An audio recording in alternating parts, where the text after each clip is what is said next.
नमस्कार दोस्तों, स्वागत है आपका आज के एक और नए महत्वपूर्ण वीडियो में। आज के वीडियो में हम देखने वाले हैं एमपीपीएससी यानी मध्य प्रदेश लोक सेवा आयोग के द्वारा स्टेट इंजीनियरिंग सर्विस एग्जामिनेशन 2024-25 के लिए यानी राज्य अभियांत्रिकी सेवा 2024-25 की परीक्षा के लिए ऑनलाइन फॉर्म फिलअप आपके 14 मार्च से स्टार्ट हो चुके हैं। तो आज के वीडियो में हम कंप्लीट जानकारी देखेंगे किस प्रकार से आपको इसकी ऑनलाइन फॉर्म को फिल करना है। साथ ही आप किसी भी स्टेट के हों, भारत के किसी भी राज्य के निवासी हों, आप इसमें ऑल इंडिया से आवेदन कर सकते हैं। साथ ही इस फॉर्म में हम पूरी जानकारी देखेंगे कि कैसे आपको इसकी सिग्नेचर, फोटो, पासबुक और आपको अन्य सभी जानकारी को फिल करना है और अपलोड करना है, क्योंकि इसमें ही सबसे ज़्यादा समस्या आ रही है। जैसा कि भाई आपने असिस्टेंट प्रोफेसर में बहुत से स्टूडेंट ने फॉर्म फिल किया है, तो सेम प्रोसेस यहाँ पर रहने वाली है। तो पूरी जानकारी इस वीडियो में स्टेप बाय स्टेप देखने वाले हैं। तो चलिए स्टार्ट करते हैं आज के वीडियो को। साथ ही आगे बढ़ने से पहले आप सभी से सिर्फ एक ही रिक्वेस्ट है, चैनल पर आप पहली बार विजिट कर रहे हैं तो चैनल को सब्सक्राइब करके बेल आइकन प्रेस करके जरूर रखिए। इससे संबंधित जैसे कोई और अपडेट आती है तो आपको इसी चैनल पर वीडियो के माध्यम से जानकारी दे दी जाएगी। साथ ही वीडियो को लाइक किया है तो वीडियो को लाइक भी जरूर कर दीजिए। और इसका सिलेबस का भी चैनल पर ऑलरेडी वीडियो अपलोड है, तो उसकी चैनल को भी आप उसकी सिलेबस को आप चैनल पर देख सकते हैं। आप सर्च करेंगे या उसकी लिंक आपको हम इस वीडियो के डिस्क्रिप्शन में दे देंगे, तो आप सिलेबस को भी देख सकते हैं। तो ये आपके यहाँ पर देख सकते हैं इंपॉर्टेंट लिंक ओपन हो चुकी है। साथ ही आपके जो असिस्टेंट प्रोफेसर और अन्य एग्जाम है, इसके भी ऑनलाइन फॉर्म फिलअप स्टार्ट है, तो इनका भी चैनल पर वीडियो अपलोड है, तो उनको भी आप एलिजिबल हैं तो उनको भी आप अप्लाई कर सकते हैं। तो चलिए पूरी प्रोसेस स्टेप बाय स्टेप देखते हैं। लेकिन आगे बढ़ने से पहले शॉर्ट में पहले हम इसके कुछ नोटिफिकेशन को देख लेते हैं, उसके बाद आपको आगे की प्रोसेस में हम देख लेते हैं। तो इसका हमने नोटिफिकेशन को डाउनलोड कर लिया। आप भी पहले जब कभी कोई फॉर्म फिल करते हैं तो आप पहले नोटिफिकेशन को डाउनलोड कीजिए, उसको पढ़ा कीजिए, उसके बाद ही आपको अप्लाई करना है। तो कुछ जानकारी हम यहाँ पर शॉर्ट में देख लेते हैं। ये सभी जानकारी तो आपको पढ़ लेना है। यहाँ पर अर्हता की बात करो तो यहाँ पर आप देख सकते हैं किसी भी मान्यता प्राप्त विषय में आप यहाँ पर मान्यता प्राप्त संस्था से संबंधित विषय में आपके पास इंजीनियर की डिग्री आपके पास होनी चाहिए। और रोजर पंजीयन की बात करें तो जो मध्य प्रदेश के निवासी हैं उनके लिए अभी ऑनलाइन फॉर्म फिल करते टाइम आपको रोजर पंजीयन आवश्यक नहीं होगा, किंतु आपको जब डॉक्यूमेंट वेरिफिकेशन और इंटरव्यू में जाएंगे तब आपको रोजर पंजीयन होना आवश्यक है। और जो मध्य प्रदेश के बाहर के स्टूडेंट हैं उनके लिए रोजगार पंजीयन की आवश्यकता नहीं, तो आप यहाँ पर नो पर ही टिक कीजिए, तो आप यहाँ से अप्लाई कर पाएंगे। तो ये सभी जानकारी आपको पढ़ना है, बाकी की जानकारी आपको फॉर्म में देखने वाली है। तो यहाँ पर पोस्ट की बात करते हैं, यहाँ पर अलग अलग पोस्ट आपको यहाँ पर दी गई हैं, इनको देख लेना। और इसका आपको एक रिवाइज भी आपका अपडेट आया है तो वो भी आपको दिखाने वाले हैं, तो सभी को आपको पढ़ लेना है। इसकी एलिजिबिलिटी को आपको पढ़ लेना है। यहाँ पर आपका वेतनमान दिया गया है। चलिए एप्लीकेशन फीस की बात करो, यहाँ पर इंपॉर्टेंट डेट आपको दी गई तो इसको आप ध्यान में रखना है। चलिए रिवाइज वाली नोटिस को और देख लेते हैं एक बार पहले। तो यहाँ पर देखिए पोस्ट के बारे में आपका कुछ दिन बाद आपका एक और नोटिस आया था, उसको आप देख सकते हैं। तो सभी को आपको पढ़ लेना है। अब चलिए इसके ऑनलाइन फॉर्म को कैसे फिल करना है, तो आपको अपने मोबाइल में, अब लैपटॉप या पीसी यूज करें तो उससे आपको ब्राउजर में ओपन कर लेना है।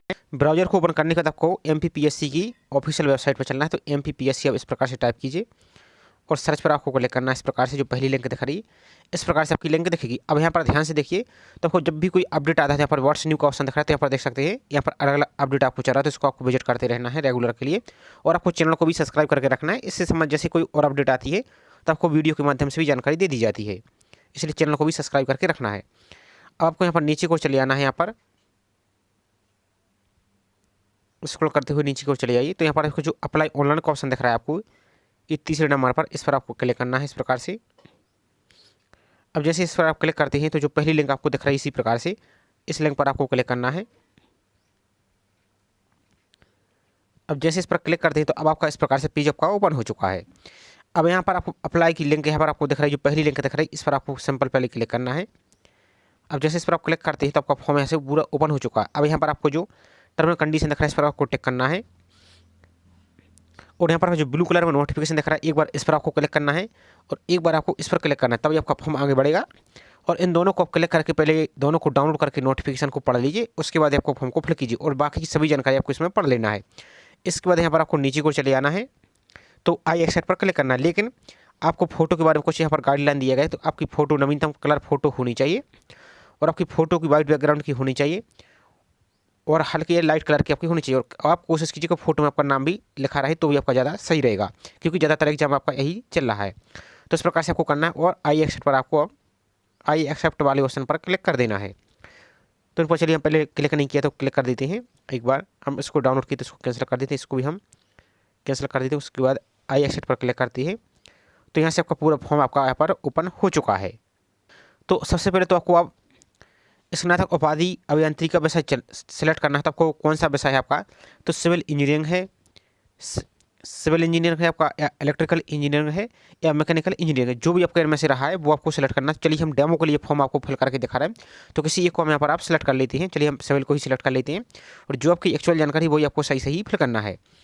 अब यहाँ पर आपको अभ्यर्थी का प्रथम नाम, और ध्यान दीजिए आपको सभी नाम आपका जो 10th की मार्कशीट यानी 10वीं की जो अंक सूची है उसके आधार पर ही फिल करना है, और जैसा नाम स्पेलिंग जो कुछ भी सेम दिया है 10th की सर्टिफिकेट में वैसे ही आपको फिल करना है, और सभी जानकारी आपको कैपिटल लेटर में यानी अंग्रेजी के बड़े अक्षरों में यहाँ पर आप फिल कीजिए। और ध्यान दीजिए आपके नाम में, डेट ऑफ बर्थ में और मोबाइल नंबर और ईमेल आईडी में किसी तरह का संशोधन नहीं किया जाएगा, इसलिए आपको इसको चेक करके ही सबमिट करना है। तो यहाँ पर आपको फर्स्ट नाम फिल करना है। अब यदि आपके मार्कशीट में मिडिल नेम जैसे आपका कुमार नाम कुमार लिखते इस टाइप के बीच में यदि है तो लिखिए, नहीं तो इसको छोड़ दीजिए। और लास्ट टाइम यानी सरनेम दिया है मार्कशीट में तो लिखिए, नहीं तो इसको भी छोड़ दीजिए। सिर्फ आपको फर्स्ट नेम फिल करना है। यहाँ पर आपको जेंडर सेलेक्ट करना है, मेल फीमेल जो भी आपका इसको सेलेक्ट करना है। उसके बाद आपको अपनी डेट ऑफ बर्थ यानी जन्म तिथि को सिलेक्ट करना है, तो यहाँ पर आपको सिलेक्ट कीजिए इस प्रकार से। तो यहाँ पर आपको कैलेंडर आ जाएगा, तो पहले आपको यहाँ पर ईयर सेलेक्ट कर लेना है इस प्रकार से। तो जो भी आपका ईयर इस प्रकार से सेलेक्ट कीजिए। यहाँ पर आपको मंथ सेलेक्ट करना है, तो आपको डेमो के लिए आपको कुछ भी यहाँ पर हम ऐड कर रहे हैं। और आपकी एज आपकी 1/1/2025 को यहाँ पर आपकी कैलकुलेट हो जाएगी, तो यहाँ पर आपको साइड में दिख जाएगी। अब यहाँ पर आपको फादर्स का नाम सेलेक्ट करना है, फिल करना है जो आपकी 10th की सर्टिफिकेट में दिया है वैसा। आपकी माता जी का नाम मदर्स नाम फिल करना है, और सभी आपको इंग्लिश में ही फिल करना है, हिंदी में आपको फिल नहीं करना है। नेक्स्ट, क्या आप विवाहित हैं? यदि आप मेरिड हैं तो एस करना है। फिर यहाँ पर आपको अपनी पत्नी का नाम फिल करना होगा।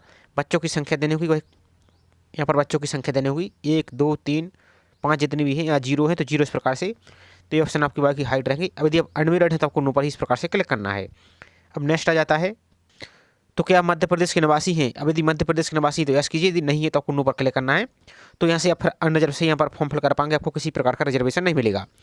यदि आप मध्य प्रदेश के निवासी तो आपको यस करना है। अब जैसे आप एस करते, अब आपको यहाँ पर कैटेगरी सिलेक्ट करनी है। अब अनरिजर्व से हैं, एससी से हैं, एसटी से हैं, ओबीसी हैं, डब्ल्यूएस से हैं। तो जैसे आप एससी से हैं तो एससी सेलेक्ट कीजिए इस प्रकार से।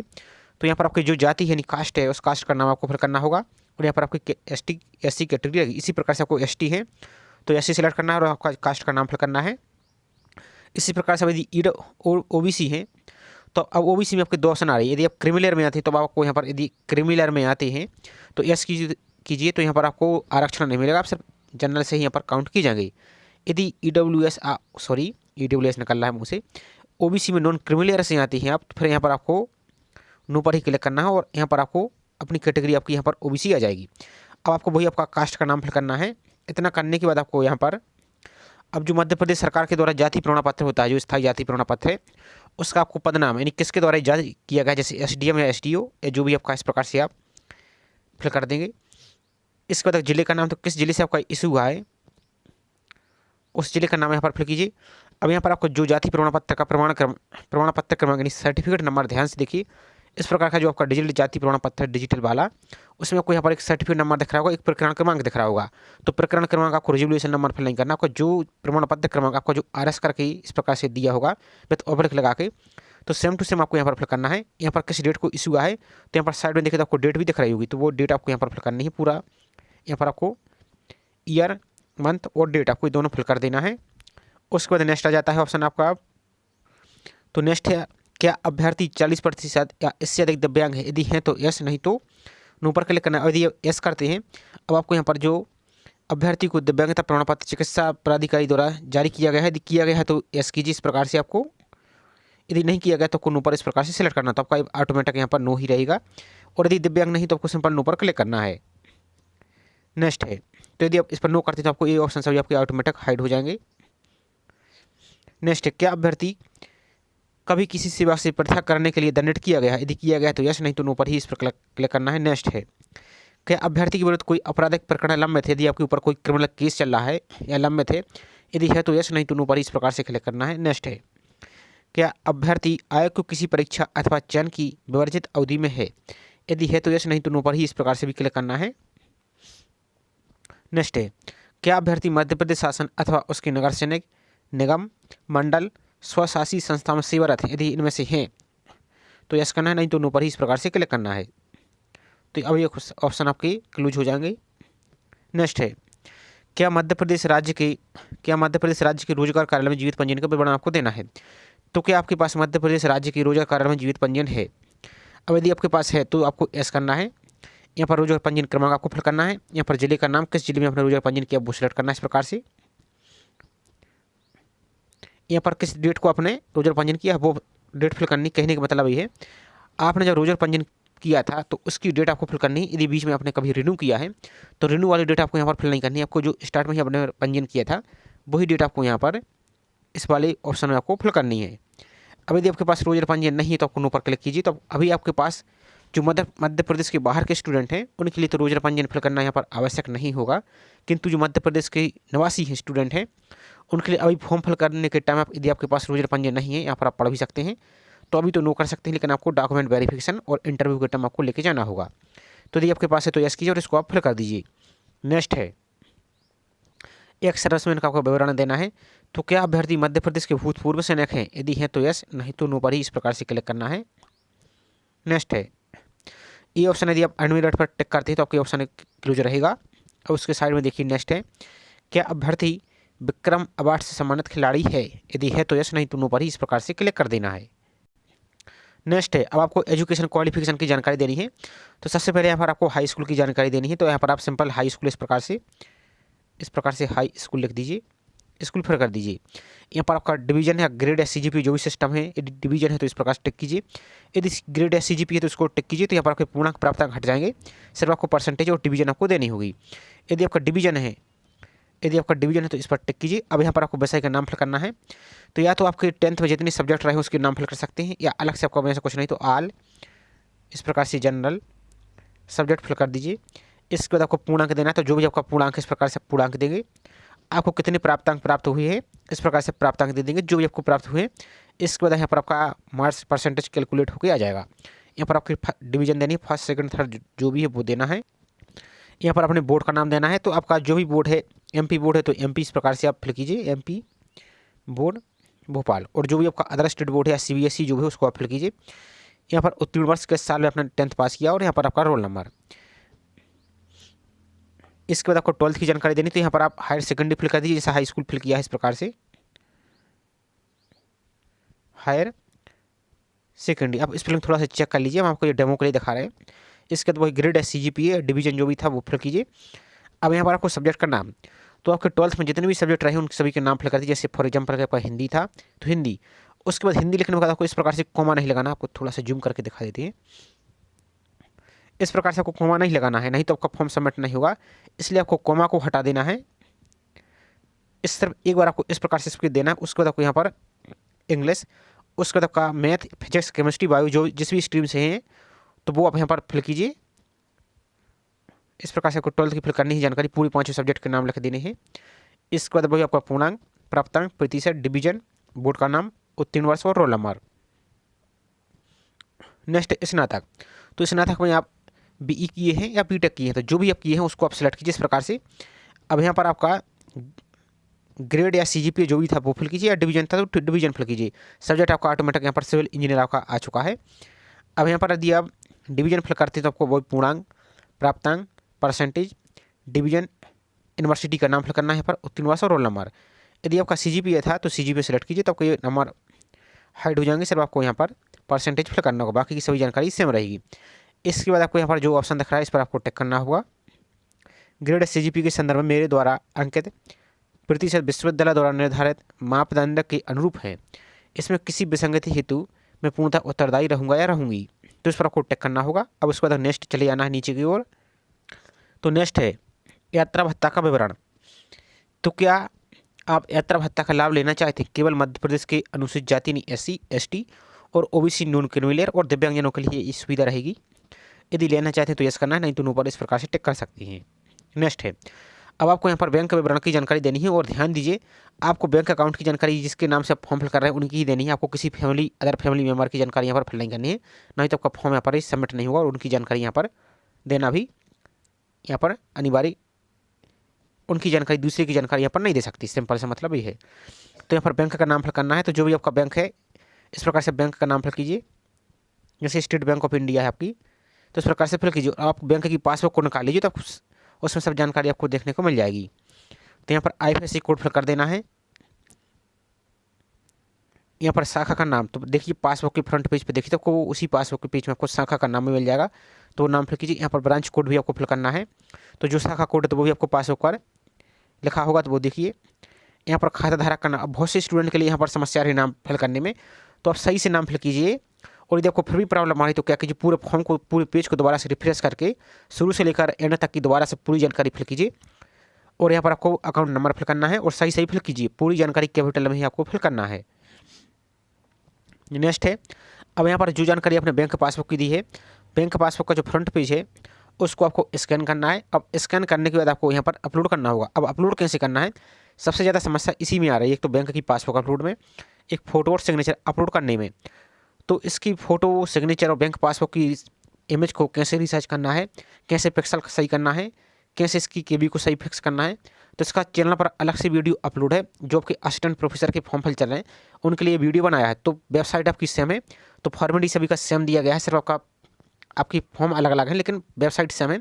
तो उस वीडियो की लिंक आपको डिस्क्रिप्शन में दे दी, तो उसको आप देख लीजिए। आप अपने फोटो को, सिग्नेचर को, बैंक के पासबुक को रिसर्च कर लीजिए और जैसा प्रोसेस में बताया है वैसा देख लीजिए। और यहाँ पर आपको बैंक पासबुक की अपलोड कर देना है। उसके बाद यहाँ पर अपना पूरा एड्रेस लिखना है, तो यहाँ पर वर्तमान पता लिखना है। तो यहाँ पर आपको स्टेट सेलेक्ट करना है, जो भी आपका स्टेट है वो सिलेक्ट कीजिए। यहाँ पर ज़िले को सिलेक्ट कीजिए, जो भी आपका ज़िला है। यहाँ पर पूरा एड्रेस आपको यहाँ पर फिल कर देना है। यहाँ पर पिन कोड फिल करना है और यहाँ पर कोई लैंडमार्क जो पहचान चिन्ह है वो आप यहाँ पर फिल कीजिए। उसके बाद नीचे चले आना, क्या आपका वर्तमान पता और स्थायी पता सेम है। यदि आपका जो वर्तमान पता है और स्थायी पता दोनों सेम है तो इस पर टिक कीजिए, तो आपको ऑटोमेटिकली ऊपर नीचे दोनों फिल हो जाएंगे। यदि अलग अलग है तो आप इस पर अनटिक रहने दीजिए और अलग अलग यहाँ से आप फिल कर दीजिए। नेक्स्ट है, आपको अपना एग्जाम सेंटर सेलेक्ट करना है। तो यहाँ पर आपको भोपाल, ग्वालियर, इंदौर, जबलपुर इतनी सिटी में आपके एग्जाम होने वाले हैं। तो इसी क्रम से आप जो भी आपके नियरेस्ट पड़ता है उनको यहाँ पर सेलेक्ट कीजिए इस प्रकार से। तो 4 एग्जाम सेंटर आपको यहाँ पर इस प्रकार से आपको सेलेक्ट करने होंगे, तो यहाँ से आप सेलेक्ट कर लीजिए। उसके बाद आपको यहाँ पर अपनी फ़ोटो अपलोड करनी है। तो फोटो आपकी जेपीजी साइज़ में, अपनी फॉर्मेट में, और मिनिमम 20 KB, अधिकतम 100 KB। तो यहाँ पर आपको अपलोड करना है और सिग्नेचर भी आपको अपलोड करना है। तो फोटो, सिग्नेचर, पासबुक का वीडियो चैनल पर अपलोड है रिसाइज वाला, उसको आप जरूर देख लीजिए, नहीं तो आपको बाद में प्रॉब्लम होगी। उसको देखकर आपने पहले फोटो, सिग्नेचर, पासबुक को रिसाइज करके यहाँ पर अपलोड कीजिए। उसको यहाँ पर आपको टिक कर देना है, यहाँ पर आपकी इमेज भी यहाँ पर अपलोड हो जाएगी। इसके बाद आपको यहाँ पर अपना जो एक्टिव मोबाइल नंबर, ध्यान दीजिए आपको एक्टिव मोबाइल नंबर फिल करना है। और एक बात और, आपको सभी जानकारी सही से फिल करना है। मोबाइल नंबर गलत कर देते हैं, फिल कर देते हैं, तो बाद में एडिट नहीं होगा और फॉर्म भी आप एडिट नहीं कर पाएंगे। क्यों नहीं कर पाएंगे, क्योंकि आगे आप जब फॉर्म को एडिट करेंगे तो जो आपका रजिस्टर्ड मोबाइल नंबर है उस पर एक OTP जाएगा। जब वो OTP आप वेरीफाई कर देंगे तभी आपका फॉर्म एडिट होगा। यदि आप गलत फिल कर देते हो, आपका गलत नंबर पर OTP जाएगा, तो फिर आप फॉर्म को एडिट नहीं कर पाएंगे। इसलिए आपको सही सही फिल करना है। यहाँ पर आपको ईमेल ID सही से फिल करना है और यहाँ पर जो कैप्चा दिख रहा है, टर्म एंड कंडीशन दिख रहा है, इस पर आपको टिक करना है। यहाँ पर आपको जब जानकारी फिल कर लेंगे तो आपको पूरी जानकारी यहाँ पर शो हो जाएगी। इसके बाद आपको हमारा जो कैप्चा दिख रहा है, इस कैप्चा को यहाँ पर फिल करके नेक्स्ट पर आपको क्लिक करना है। अब जैसे आप नेक्स्ट पर क्लिक करते हैं, यदि आपकी फोटो, सिग्नेचर में कोई प्रॉब्लम रहेगी तो आपको इस प्रकार का एरर दिखेगा, तो वही आपको रिसर्च कर लेना। एक एरर और आपको इस प्रकार से दिखेगा, दोबारा से फिल करते एक एरर आपको इस प्रकार से भी दिख सकता है, प्रिय अभ्यर्थी कृपया फोटो फिर से संलग्न करें, इस प्रकार का भी दिख सकता है आपको एक एरर। और एक एरर आपको इस प्रकार का भी दिख सकता है। आपको तो परेशान नहीं होना है, जो वीडियो की लिंक आपको डिस्क्रिप्शन हमने दी है उसको देखकर फोटो, सिग्नेचर और पासबुक को रिसर्च करके आप अपलोड कीजिए और उसको आप सबमिट कीजिए, तो आपका नेक्स्ट पेज यहाँ पर ओपन हो जाएगा। अब जैसे ही आप सबमिट कर दें तो आपको इस प्रकार का एक दोबारा से आपका पॉपअप दिखेगा। तो यहाँ पर अभ्यर्थी का नाम, यहाँ पर फादर्स का नाम, यहाँ पर मदर्स का नाम और यहाँ पर आपको जन्म तिथि दिखेगी। यहाँ पर ध्यान से देखिए, आपका प्रथम नाम, मध्यम नाम, अंतिम नाम में त्रुटि सुधार नहीं होगा और आपका मोबाइल नंबर और ईमेल ID में भी ईमेल ID सुधार हो सकती है, लेकिन मोबाइल नंबर भी आपका चेंज नहीं होगा। यदि अभी कोई मिस्टेक है तो आपको दोबारा से फॉर्म को चेक कर लीजिए, कैंसिल वाले ऑप्शन पर क्लिक करके चेक कर लीजिए। यदि आपका सब कुछ सही तो आपको फिर ओके पर आपको सिंपल क्लिक कर देना है। इसके बाद आप जैसे ही फॉर्म को सबमिट कर देते हैं तो सबसे पहले तो आपको यहाँ पर भुगतान नहीं दिख रहा है, इस प्रकार से आपका दिख रहा है, और एक आपको ऊपर आवेदन क्रमांक दिख रहा है। तो इसको सबसे पहले तब स्क्रीनशॉट ले लीजिए और उसको पहले कहीं नोट कर लीजिए, क्योंकि यदि आप यहाँ से रिफ्रेश कर देते हैं तो उस एप्लीकेशन नंबर को आप फिल करके दोबारा से फीस को पेमेंट कर पाएंगे। इसलिए जो ऊपर आपको एप्लीकेशन नंबर दिख रहा है उसको आप नोट कर लीजिए। उसके बाद यहाँ पर आपको नीचे को चले जाना है। तो यहाँ पर आपको जो भी अपनी कैटेगरी है उसके अनुसार यहाँ पर आपको फीस दिखेगी। तो यहाँ पर प्रोसीड टू पेमेंट वाले ऑप्शन पर क्लिक करके आपको इसकी फीस को पेमेंट कर देना है। आपको अलग अलग ऑप्शन दिखेंगे, तो उस पर जाकर आपको अपनी फीस को पेमेंट कर देना है और अपने प्रिंट को आपको निकाल लेना है। अब यदि बाई चांस यहाँ से आप फीस पेमेंट नहीं कर पाते हैं तो आपको दूसरा ऑप्शन और दिखा देते हैं कैसे फिल करना है। तो यहाँ पर देखिए, जब इसके होम पेज पर आएंगे तो जो आपने एप्लीकेशन नंबर नोट किया है, यहाँ पर एक ऑप्शन और दिख रहा है, पे फॉर अनपेड एप्लीकेशन फॉर्म। तो इस पर आप इस प्रकार से क्लिक कीजिए। जैसे इस पर आप क्लिक करते हैं तो आपका जो एप्लीकेशन नंबर नोट किया आपने वो फिल कीजिए। यहाँ पर डेट ऑफ बर्थ, यहाँ पर कैप्चा और लॉगिन पर आप क्लिक कीजिए, तो आपका यहाँ से पूरा फॉर्म ओपन हो जाएगा। वहाँ पर आप जाकर फीस को पेमेंट कर सकते हैं। और दूसरा एडिट के लिए हम जो आपको बार बार बोल रहे हैं, यहाँ पर देखिए, चलिए आपको जैसे हम दिखाई देते हैं, जैसे दूसरी पोस्ट का दिखा देते हैं। अभी तो इसका एडिट ओपन नहीं हुआ है। तो यहाँ पर देखिए, जैसे एडिट का यहाँ पर बोल रहा है, तो यहाँ पर देखिए जैसे अब एडिट के लिए क्लिक करते हैं यहाँ पर। तो यहाँ पर देखिए अब आपका जो एप्लीकेशन नंबर वो फिल करेंगे आप, और यहाँ पर डेट ऑफ बर्थ, यहाँ पर वैलिडेट फॉर सेंड OTP। तो अब यदि आपका जब मोबाइल नंबर ही गलत रहेगा तो OTP किस पर जाएगा, तो इसलिए आपको हम बार बार बोला कि मोबाइल नंबर आपका गलत नहीं होना चाहिए, नहीं तो हम भी एडिट नहीं कर पाएंगे। तो ये प्रोसेस। दूसरा, यदि आप एप्लीकेशन नंबर भूल चुके हैं तो अभी तो इसकी लिंक यहाँ पर ओपन नहीं हुई है, लेकिन यहाँ पर जो कोई साइड में नो यूर एप्लीकेशन नंबर का ऑप्शन दिख रहा है, इस पर जब सेलेक्ट करेंगे आप, तो यहाँ पर सेलेक्ट एग्जामिनेशन में आप स्टेट इंजीनियर सर्विस एग्जामिनेशन 2024 जो आपको दिया गया है वो यहाँ पर आप सेलेक्ट करेंगे, लेकिन अभी आपको ऑप्शन नहीं दिखेगा, लेकिन कुछ दिन बाद आपको यहाँ पर देखने को मिल जाएगा। और बाकी की जानकारी यहाँ पर first name, last name, mother's name, date of birth, gender, Madhya Pradesh की डोमिसाइल, जो भी इसको सब फिल करके आप सबमिट पर क्लिक करेंगे तो आपको यहाँ पर एप्लीकेशन नंबर भी शो होने लगेगा। तो ये पूरी प्रोसेस आपको कंप्लीट बताने का प्रयास किया गया है। आई होप जानकारी आपको पसंद आई होगी। जानकारी पसंद आई हो तो वीडियो को लाइक जरूर कीजिए।